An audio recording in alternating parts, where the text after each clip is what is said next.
Hi hello नमस्कार. मी अश्विनी स्वागत करते तुमचं आपल्या छान अशा व्हिडिओ ब्लॉगमध्ये.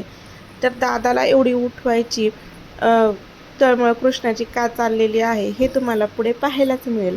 आता त्याचं मस्त दादा दादा उठ असं चाललं होतं, पण ज्यावेळेस मी कॅमेरा ऑन केला ना त्यावेळेस तो नुसताच त्याला हाणत होता आणि उठवत होता. तर आता हे सगळं कशासाठी, तर त्याला जायचं होतं बाहेर. आता कसं ना, सकाळी मी स्वयंपाक वगैरे करत असले की सगळ्यांना बाकीच्यांना पण आपापली कामं तर असतातच. मग साई काय करतो, एक 10-15 मिनटं त्याला बाहेर घेऊन जातोच. मग आमच्याकडे वस्तीत ते ना सगळी मुलांना एकमेकांची खेळणी लागत असतात. आता ही जी सायकल आहे ना ती शेजारच्या मुलाची, त्याची सायकल तो घेऊन आलता आणि त्याच्यावर मस्त असा बसत होता. तसेच कृष्णाची बरीचशी खेळणी JCB वगैरे त्याच्याकडे असतात. तर आता तुम्ही मिस्टरांना पाहिलंच असेल, त्यांनी म्हशीची धार वगैरे काढून कुटी केली होती आणि त्यानंतर ती त्यांना खायला पण टाकली. तसेच बकऱ्यांना पेंड ठेवली आणि त्यांनाच पाला आणण्यासाठी ते गेले होते. तोपर्यंत मी घरातली कामं करून घेतली. आता एवढं काम होईपर्यंत तरी कृष्णा छान असा बाहेर खेळत होता. त्यानंतर त्याला खायला वगैरे घातला आणि मी नंतर माझ्या राहिलेल्या कामांना सुरुवात केली. आता कामं व्हायला काय लगेच होतात, पण लहान मुलं जर असलं ना की त्यांच्यातच म्हणजे प्रत्येक वेळेस खायला ना अर्धा-पाऊण तास 1 तास कधी जातो तेच कळत नाही. तर आता सगळी घरं वगैरे झाडून चुली पुढचं पण झाडलं होतं आणि चूल पेटवून घेतली. आता रात्री जो सामान आणलं होतं ना ते काढायचं राहिलंच, तर ते सामान काढून घेतलं. आणि हे बघा, छान अशी वाटाण्याची जी भाजी आहे ना ती करून घेतली. आता भाजी तर सुक्कीच केली होती, कारण की डब्याला सुक्की भाजी ही द्यावीच लागते आणि वाटाणा जास्त पातळ कोणी खात नाही, त्याच्यामुळे सुक्की भाजी करून घेतली. भाजी आणि चपात्या होईपर्यंत आहे ना मस्त असं दूध पण आपलं तापत होतं. यानंतर मला भाकरी पण करून घ्यायच्या होत्या. मग कसं आहे ना, चुलीवर आणि शेगडीवर पटकन अशा भाकरी होऊन जातात.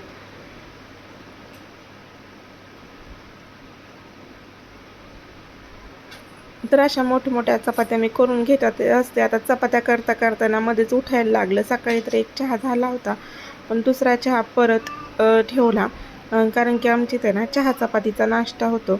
आता ही जी लिस्ट मी काढली होती सामान आणण्यासाठी, आता त्यातलंच सामान बरोबर आहे का नाही तेच मला बघायचं होतं. तर आता सध्या तरी हे ठेवून देते, पण घरातली राहिलेली कामं करते आणि निवांत सामान बघते. सहज मोटर चालू करायला गेले, तिथं मला भरपूर अशी लिंब झाडाखाली पडलेली सापडली, ती गोळा करून आणली.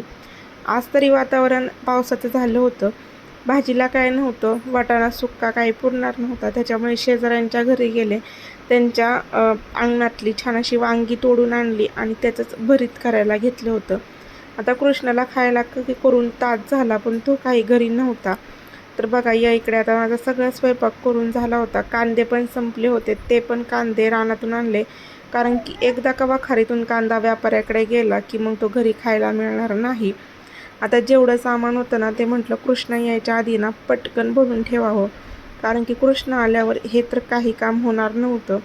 पण तरी पण झालं तसंच. मी सामान वगैरे तर नाहीच भरलं, पण तो आल्यावर त्याचं खायचं, आंघोळ वगैरे झाली आणि अगदी तो 10च मिनटं झोपला असेल. मग त्यालाच बघून आहे ना धुणं जे राहिलं होतं ते धुवून घेतलं. आता कसं आहे, जरा आभाळ जर आलं ना की धुण्याची अशी कसरतच करावी लागते. आत बाहेर कपडे टाकावेच लागतात. आणि त्यातल्या त्यात आहे ना आधी भरपूर असं ऊन पडलं आणि त्यानंतर पाऊस आला म्हणून कपडे काढले, परत ऊन पडल्यावर परत कपडे बाहेर नेले.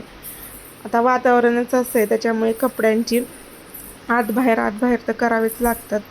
आता संध्याकाळ झाली होती. मिस्टरांनी बकरी चरण्यासाठी सोडली, तर त्यांच्यापाशी जाऊन कृष्णा पण बसला. आता कसं आहे ना, वाघाची भीती इतकी सुटलेली आहे की आमच्या घरामागून वाघ गेला संध्याकाळचा का 7 वाजता तरी कळणार नाही. मग सकाळी कळतं त्याचे ठसे बघून की हा बाबा खरंच वाघ इथून गेलेला आहे. आता जोपर्यंत बकरी सोडली होती आणि कृष्णा पण माझ्याजवळ नव्हता, तर म्हटलं ही जी जाळीतली बकऱ्यांची घाण आहे ना, लेंड्या वगैरे त्या म्हणजे ते झाडून घेऊयात. तर आता आतमधलं तर मी सगळं झाडून घेतलं होतं. तोपर्यंत तर काय बकरीच आली. मग बकऱ्यांना परत आतमध्ये कोंडलं आणि बाहेरचं जेवढं होतं ना ते सगळं झाडून घेतलं.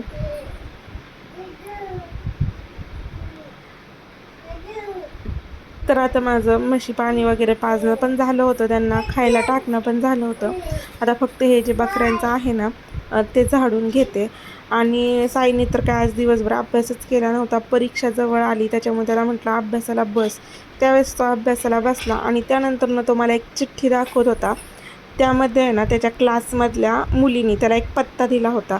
आता पत्ता तर काय त्यांना प्रॉपर असा लिहिता आला नाही, पण त्यांनाच माहिती की हा पत्ता कसा आहे, कारण की त्यांच्या मॅम ज्या आहेत ना त्या क्लास घेतात आणि त्या क्लाससाठीचाच हा पत्ता होता.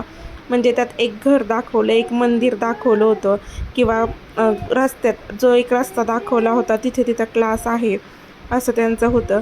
तर चला सामान पण भरून घेतलं आणि त्यानंतर बाहेरचं अंगण झाडायला घेतलं. मी बाहेर येईपर्यंत आहे ना सगळी जी कुटी होती ती कोंबड्यांनी अशी अस्ताव्यस्त केली होती. तर पटकन ते काम करून घेते आणि आपला व्हिडिओ इथंच संपवते.